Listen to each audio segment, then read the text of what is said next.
For more than 70 years, one currency has ruled the world, not an empire, not an army. A piece of paper backed by trust, the US dollar. It decides how oil is traded, how debt is priced, and how global power flows. But today, that dominance is being questioned not by social media rumors, but by governments, central banks, and global institutions themselves. So the question is no longer if the dollar will change, but how. After World War II, the United States emerged as the world's economic superpower.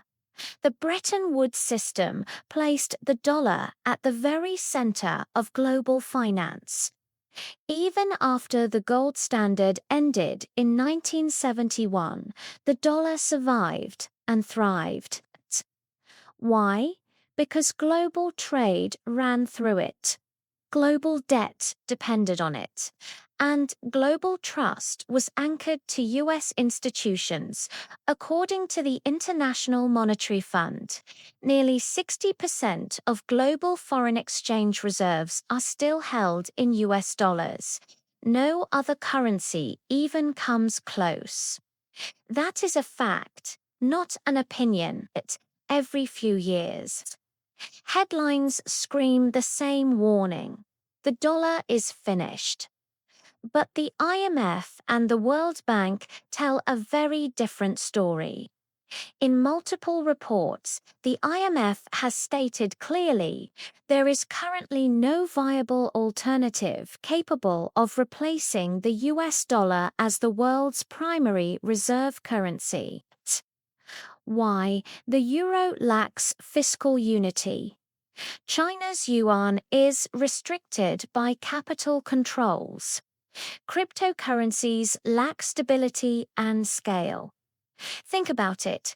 Even when the US causes a crisis, investors still flee into the dollar. That is not weakness. That is dominance. But here's where the story gets more serious.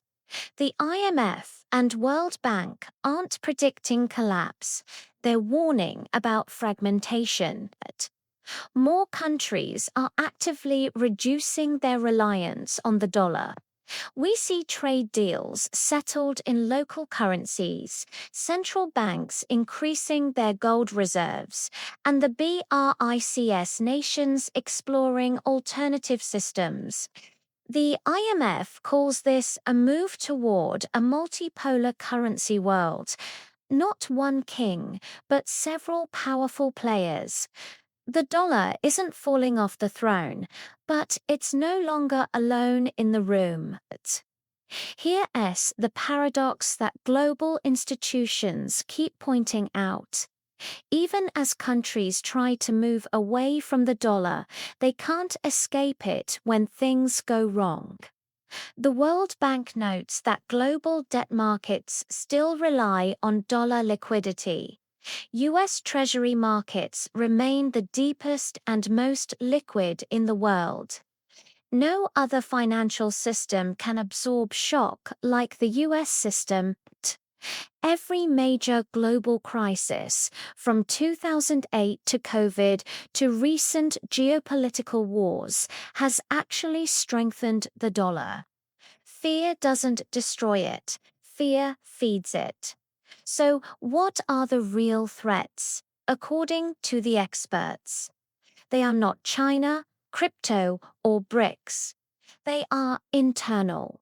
IMF warnings consistently highlight unsustainable US debt levels, political instability and debt ceiling standoffs, and the overuse of financial sanctions.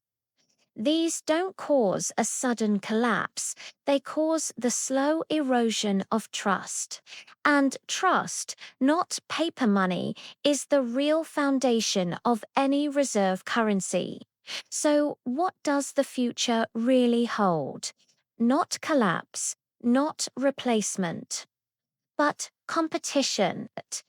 The IMF, the World Bank, and global economists agree.